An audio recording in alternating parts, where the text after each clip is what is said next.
ഇന്നലത്തെ നമ്മളെ മാച്ചുകാർ കണ്ടിട്ടുണ്ടാവും എന്ന് വിചാരിക്കുന്നു. നമുക്കുണ്ടായ ഈസ്റ്റ് ബംഗാളിൻ്റെ മാച്ച് കേരള ബ്ലാസ്റ്റേഴ്സ് നല്ലോണം കളിച്ചിരുന്നു. ഈ സീസണിലെ ഏറ്റവും നല്ല മാച്ചായിട്ട് എനിക്കിത് തോന്നിയിരുന്നു. ബട്ട് കേരള ബ്ലാസ്റ്റേഴ്സിനായിട്ട് ഇപ്പോഴും ചെറിയ കുഴപ്പങ്ങളൊക്കെ ഉണ്ട്, എസ്പെഷ്യലി ഇൻ മിഡ്ഫീൽഡ്. ഒരു ബോൾ പോലും സെൻട്രലിൽ കൂടെ മിഡ്ഫീൽഡർ നമ്മളെ ഫോർവേഡിലേക്ക് എത്തിയിട്ടില്ല. അങ്ങനെ എത്തിയെങ്കിൽ ഒരു ഫിനിഷ് ചെയ്യാൻ നമ്മുടെ അജിസലിന് പറ്റിയിരുന്നു. ലാസ്റ്റ് ടൈമിൽ ഒരു കോർണർ കിക്ക് കഴിഞ്ഞിട്ട് അജിസലാണത് ഗോളാക്കി മാറ്റുന്നത്. ബട്ട് കേരള ബ്ലാസ്റ്റേഴ്സിന് അതിനു മുമ്പ് കുറേ ചാൻസ് കിട്ടിയിരുന്നു. കെവിൻ യോക്കിന് കുറേ ചാൻസ് കിട്ടിയിരുന്നു. അദ്ദേഹത്തിന് ഓൺ ടാർഗറ്റ് അടിക്കാൻ കഴിയുന്നില്ല, എന്തുകൊണ്ടാണെന്നറിയില്ല. നല്ല ഓൺ ടാർഗറ്റ് ബോൾ നമ്മളെ പോസ്റ്റിലേക്ക് കെവിൻ യോക്ക് അടിച്ചിട്ടില്ല. ബട്ട് നല്ല സ്കില്ലൊക്കെ ചെയ്തിട്ടുണ്ട്. 4 പ്ലെയേഴ്സിനെ ഒരുമിച്ച് ഡ്രിബിൾ ചെയ്ത് പോകുന്നതൊക്കെ നമ്മൾ കണ്ടായിരുന്നു. അതിനുള്ളിൽ നമ്മളെ ഈ നല്ലോണം കളിച്ച 2 പ്ലെയേഴ്സാണ്, ഒന്ന് മുഹമ്മദ് അജിസൽ, പിന്നെ ഫാലു നാദിയെ.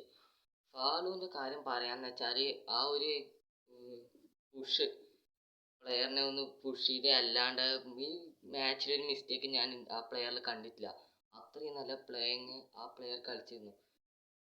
ഫാലു നാദിയെ നമ്മളെ സെനഗൽ താരം നമ്മളെ ഒമർ ബാ ടീം വിട്ട് പിന്നെ ഫാലു നാദിയെ കൊണ്ടുവന്നു. എന്തിനാണ് ഈ അറ്റാക്കിങ്ങിൽ ഉണ്ടായ കുഴപ്പം മാറ്റാൻ വേണ്ടി ഡിഫെൻഡിങ്ങിലേക്ക് എന്തിനാണ് ഒരു പ്ലെയറിനെ കൊണ്ടുവന്നില്ലേ? എല്ലാ ഇതും നമുക്ക് ഫാലു നാദിയെ കാണിച്ചു തന്നു.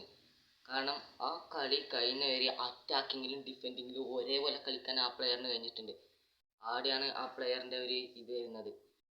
നമുക്ക് ഇന്നത്തെ മാച്ച് വേണമെങ്കിൽ ജയിക്കായിരുന്നു, നമുക്ക് നല്ല ചാൻസ് കിട്ടിയിരുന്നു. അവർക്ക് അത്യാവശ്യം ചാൻസ് ഒക്കെ നമ്മൾ ഡിഫെൻഡ് ചെയ്തിരുന്നു. ബട്ട് ആ penalty it's not a penalty, എനിക്ക് തോന്നുന്നില്ല അത്. അപ്പോൾ ആ എസ് ജാരി ആടെ ഒരു ഓഫ് സൈഡ് പൊസിഷനിൽ ഉണ്ടായി. ആ ഫൗളാണെങ്കിൽ ഫൗളാന്ന് നമ്മൾ സംബന്ധിച്ച് അതിന് മുമ്പ് അദ്ദേഹം ഒരു ഓഫ് സൈഡ് പൊസിഷനിൽ ഉണ്ടായിരുന്നു.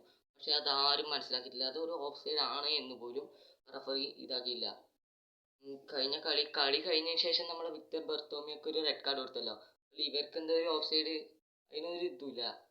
ഇന്ത്യൻ ഫുട്ബോളിൻ്റെ ഏറ്റവും വലിയ കുഴപ്പമാണ് ഈ റഫറിങ്. അടുത്തതായിട്ട് നമുക്ക് പറയാനുള്ളത് മാച്ചിൽ കറ്റാല ചെയ്തതാണ്. കറ്റാല നല്ല മര്യാദക്ക് എല്ലാ പ്ലെയേഴ്സിനോടും കമ്മ്യൂണിക്കേറ്റ് ചെയ്യുന്നുണ്ട്. പക്ഷെ ഒരു പ്ലെയേഴ്സും തിരിച്ച് അങ്ങോട്ട് ചെയ്യുന്നില്ല, ഒന്നും ഒരു റെസ്പോണ്ടും ഇല്ല. ബട്ട് ഫാലു നാദിയെ തിരിച്ച് അങ്ങോട്ടും കുറേ കാര്യങ്ങൾ പറഞ്ഞു കൊടുക്കും, ഇങ്ങോട്ട് വരുന്നത് സ്വീകരിക്കുകയും ചെയ്യുന്നുണ്ട്. അതിലൂടെ നമ്മളെ മാച്ച് എങ്ങനെയും ഒരു സമനിലയാക്കി എടുത്തിട്ടുണ്ട്. അടുത്ത മാച്ച് നമുക്ക് വരുന്നത് ചെന്നൈയിൻ എഫ് സി ആയിട്ടാണ്. ചെന്നൈ അല്ല, പഞ്ചാബ് എഫ് സിയുമായിട്ടാണ്. ചെന്നൈൻ്റെ ഒപ്പം മാച്ച് കഴിഞ്ഞു. പഞ്ചാബ് എഫ് സിയുമായിട്ട് ഇനി ഒരു 7 ദിവസത്തിന് ശേഷമാണ് അടുത്ത മാച്ച് വരാൻ പോകുന്നത്. അപ്പോൾ ആ മാച്ച് കാണുന്നവരെ ബൈ ബൈ.